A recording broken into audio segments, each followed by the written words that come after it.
All right, so have you ever uh, thought about how easy it is to be tricked by what you see? Oh, yeah, definitely.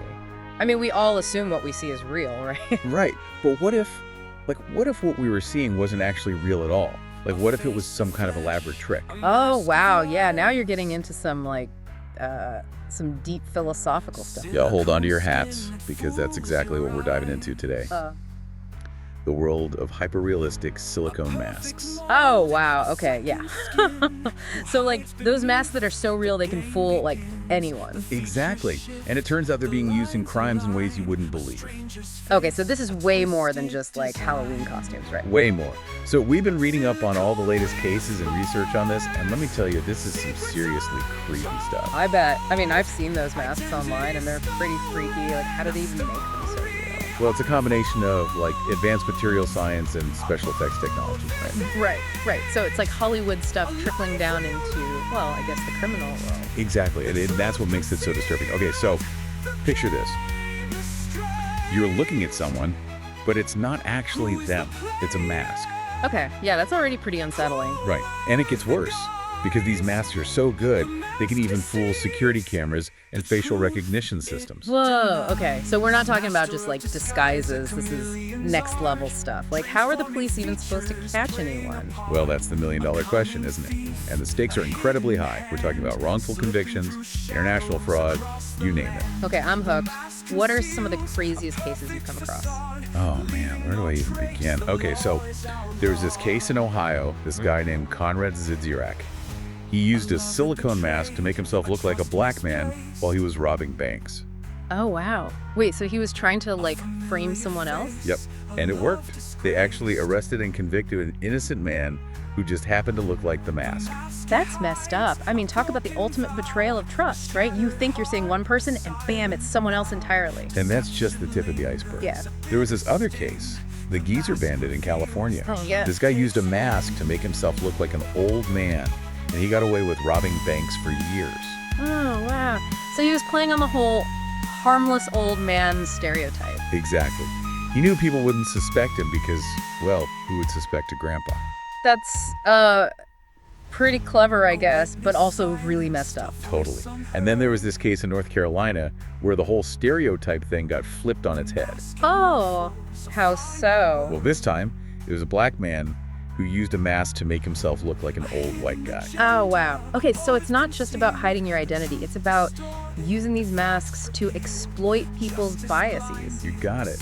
It adds a whole other layer of complexity, and it's pretty terrifying to think about. It is. Like, how do you even begin to fight that? If you can't trust what you see, then what can you trust? Right. And these masks are being used for way more than just robberies. Oh, yeah. Like what? Well, remember that story about the guy who used a silicone mask to illegally get into Canada on an Air Canada flight? Oh, yeah, right. So we're talking immigration fraud, too. And then there's the whole identity theft angle. Oh, right. Like, you could steal someone's identity and then use a mask to actually look like them? Exactly. Yeah.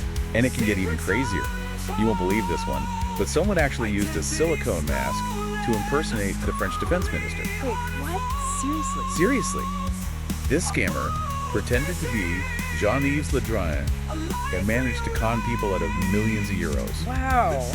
That's not just petty crime anymore. We're talking about, like, international intrigue and high-level fraud. And possibly even political manipulation, right? Yeah. I mean, if you can impersonate a high-ranking government official, who knows what you could do? Yeah, that's a scary thought. It's like something out of a spy movie. And it's happening in real life.